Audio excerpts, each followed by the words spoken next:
As a magician, I try to create images that make people stop and think.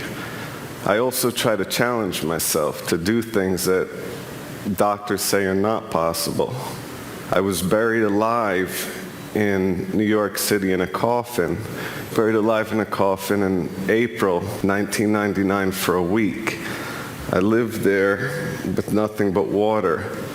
And it ended up being so much fun that I decided I could pursue doing more of these things. The next one is I froze myself in a block of ice for 3 days and 3 nights in New York City. That one was way more difficult than I had expected. The one after that, I stood on top of a 100-foot pillar for 36 hours. I began to hallucinate so hard that the buildings that were behind me started to look like big animal heads. So next I went to London. In London I lived in a glass box for 44 days with nothing but water. It was for me one of the most difficult things I'd ever done, but it was also the most beautiful. There were so many skeptics, especially the press in London, that they started flying cheeseburgers on helicopters around my box to tempt me. So I felt very validated when the New England Journal of Medicine actually used the research for science. My next pursuit was I wanted to see how long I could go without breathing, like how long I could survive with nothing, not even air. I didn't realize that it would become the most amazing journey of my life. As a young magician, I was obsessed with Houdini and his underwater challenges. So I began early on competing against the other kids, seeing how long I could stay underwater while they went up and down to breathe, 5 times while I stayed under on one breath. By the time I was a teenager, I was able to hold my breath for 3 minutes and 30 seconds. I would later find out that was Houdini's personal record. In 1987, I heard of a story about a boy that fell through ice and was trapped under a river. He was underneath not breathing for 45 minutes. When the rescue workers came, they resuscitated him and there was no brain damage. His core temperature had dropped to 77 degrees. As a magician, I think everything is possible.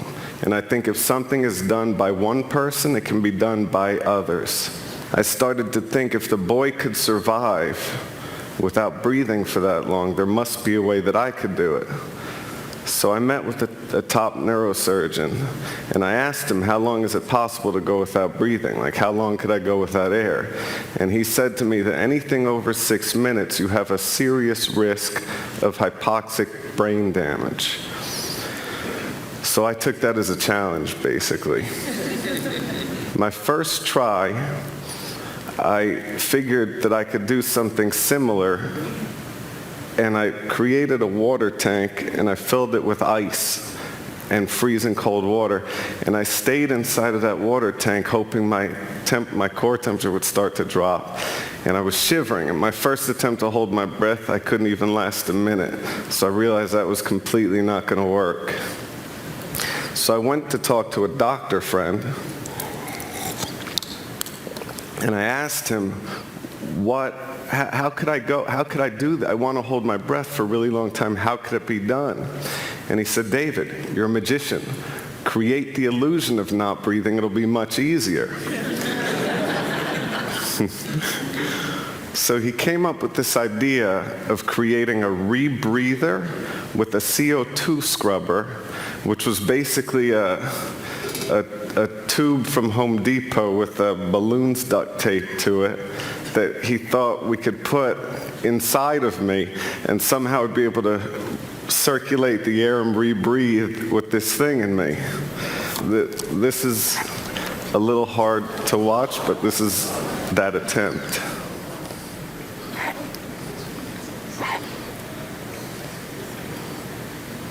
So that clearly wasn't going to work. Then I actually started thinking about liquid breathing. There's a chemical that's called perflubron, and it's so high in oxygen levels that in theory you could breathe it. So I got my hands on that chemical, filled the sink up with it, and stuck my face in the sink and tried to breathe that in, which is really impossible. It's basically like trying to breathe, as a doctor said, while having an elephant standing on your chest. So that idea disappeared.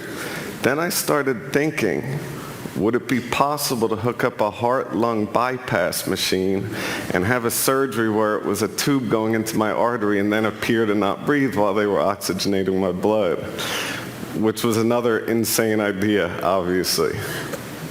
Then I thought about the craziest idea of all the ideas. To actually do it. To actually try to hold my breath past the point that doctors would consider you brain dead. So I started researching into pearl divers, because they go down for 4 minutes on one breath. And when I was researching pearl divers, I found the world of free diving. It was the most amazing thing that I ever discovered, pretty much. There's many different aspects to free diving. There's depth records where people go as deep as they can, and then there's static apnea.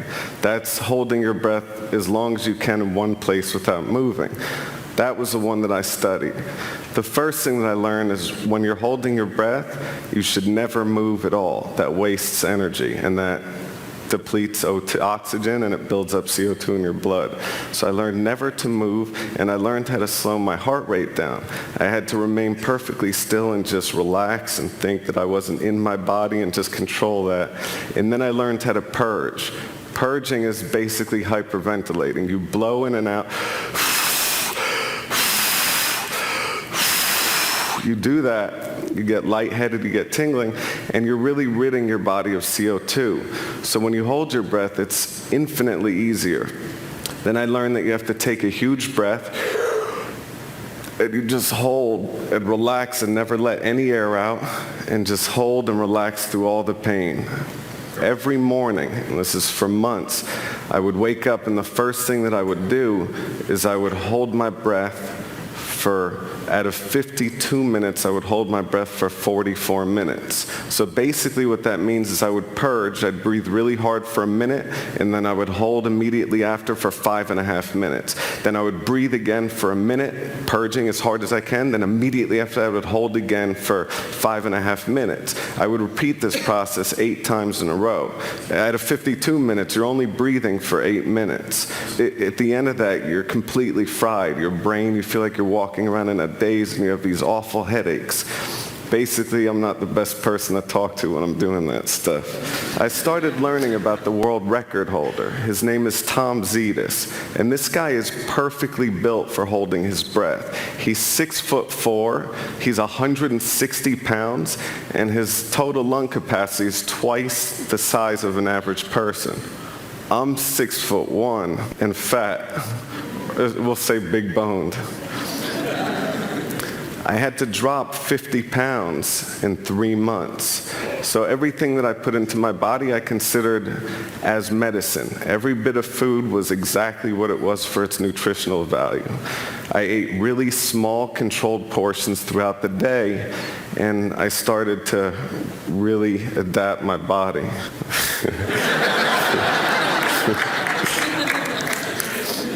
The thinner I was, the longer I was able to hold my breath, and by eating so well and training so hard, my resting heart rate dropped to 38 beats per minute, which is lower than most Olympic athletes. In 4 months of training, I was able to hold my breath for over 7 minutes. I wanted to try holding my breath everywhere. I wanted to try it in the most extreme situations to see if I could slow my heart rate down under duress. I decided that I was going to break the world record live on primetime television. The world record was 8 minutes and 58 seconds, held by Tom Zetas, that guy with the whale lungs I told you about. I assumed that I could put a water tank at Lincoln Center and If I stayed there a week not eating, I would get comfortable in that situation and I would slow my metabolism, which I was sure would help me hold my breath longer than I had been able to do it. I was completely wrong. I entered the sphere a week before the scheduled air date, and I thought everything seemed to be on track. 2 days before my big breath hold attempt for the record, the producers of my television special thought that just watching somebody holding their breath and almost drowning is too boring for television. So I had to add handcuffs while holding my breath to escape from. This was a critical mistake. Because of the movement, I was wasting oxygen, and by 7 minutes I had gone into these awful convulsions. By 7:08, I started to black out, and by 7 minutes and 30 seconds, they had to pull my body out and bring me back.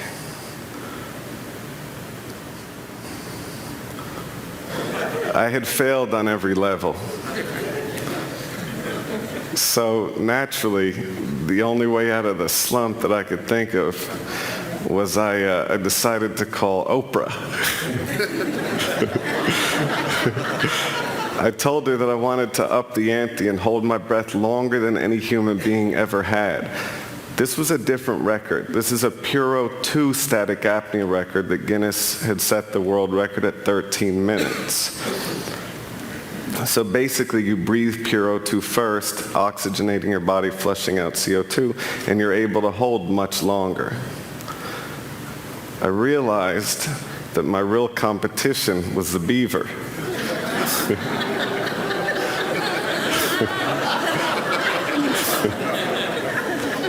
In January of 2008, Oprah gave me 4 months to prepare and train. So I would sleep in a hypoxic tent every night. A hypoxic tent is a tent that simulates altitude at 15,000 feet, so it's like base camp Everest. What that does is you start building up the red blood cell count in your body, which helps you carry oxygen better. Every morning again, after getting out of that tent, your brain is completely wiped out. My first attempt on Puro 2, I was able to go up to 15 minutes. So it was a pretty big success. The neurosurgeon pulled me out of the water because in his mind at 15 minutes, your brain is done. You're brain dead. So he pulled me up and I was fine. There was one person there that was definitely not impressed. It was my ex-girlfriend. While I was breaking the record underwater for the first time, she was sifting through my BlackBerry, checking all my messages. My brother had a picture of it. So I then announced that I was going to go for Cetus's record publicly, and what he did in response is he went on Regis and Kelly and broke his old record. Then his main competitor went out and broke his record. So he suddenly pushed the record up to 16 minutes and 32 seconds, which was 3 minutes longer than I had prepared. You know, it was longer than the record. Now, I wanted to get the Science Times to document this. I wanted to get them to do a piece on it. So I did what any person seriously pursuing scientific advancement would do. I walked into the New York Times offices and did card tricks to everybody. So I don't know if it was the magic or the lore of the Cayman Islands, but John Tierney flew down and did a piece on the seriousness of breath holding. While he was there, I tried to impress him, of course, and I did a dive down to 160 feet, which is like, you know, basically the height of a 16-story building. And as I was coming up, I blacked out underwater, which is really dangerous. That's how you drown. Luckily, Kirk had seen me, and he swam over and pulled me up. So I started full focus. I completely trained to get my breath hold time up for what I needed to do. But there was no way to prepare for the live television aspect of it being on Oprah. But in practice, I would do it face down, floating on the pool. But for TV, they wanted me to be upright so they could see my face, basically. The other problem was the suit was so buoyant that they had to strap my feet in to keep me from floating up. So I had to use my legs to hold my feet into the straps that were loose, which is a real problem for me. That made me extremely nervous, raising the heart rate. Then what they also did was, which we never did before, is there was a heart rate monitor, and it was right next to the sphere. So every time my heart would beat, I'd hear the beep, beep, beep, beep, the ticking really loud, which is making me more nervous, and there's no way to slow my heart rate down. So normally I would start at 38 beats per minute, and while holding my breath, it would drop to 12 beats per minute, which is pretty unusual.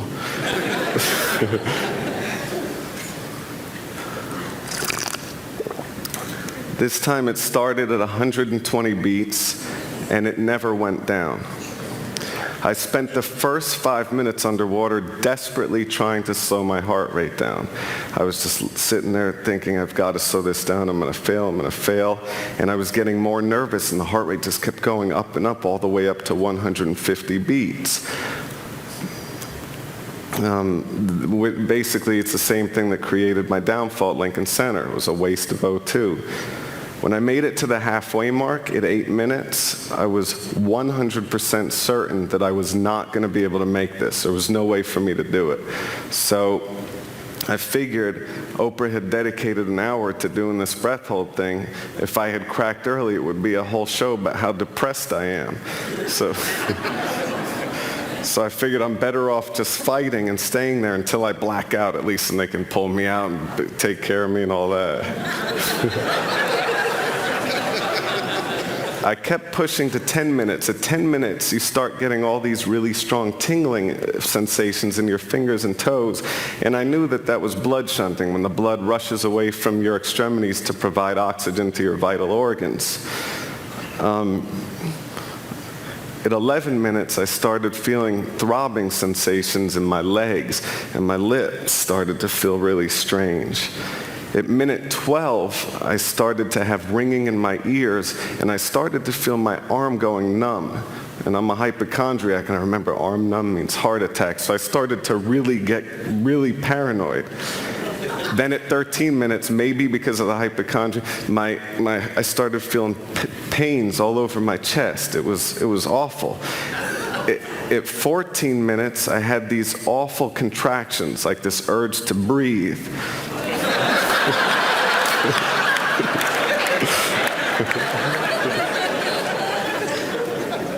At 15 minutes, I was suffering major O2 deprivation to the heart, and I started having ischemia to the heart. My heartbeat would go from 120 to 50 to 150 to 40 to 20 to 150 again. It would skip a beat, it would start, it would stop, and I felt all this. And I was sure that I was going to have a heart attack. So at 16 minutes, what I did is I slid my feet out, because I knew that if I did go out, if I did have a heart attack, they'd have to jump into the body and take my feet out before pulling me up. So I was really nervous. So I let my feet out, and I started floating to the top. And I didn't take my head out, but I was just floating there waiting for my heart to stop. Just waiting. They had doctors with the, so sitting there waiting. And then suddenly I hear screaming. And I think that there's some weird thing, that I had died or something had happened. And then I realized that I had made it to 1632. So with the energy of everybody that was there, I decided to keep pushing, and I went to 17 minutes and 4 seconds.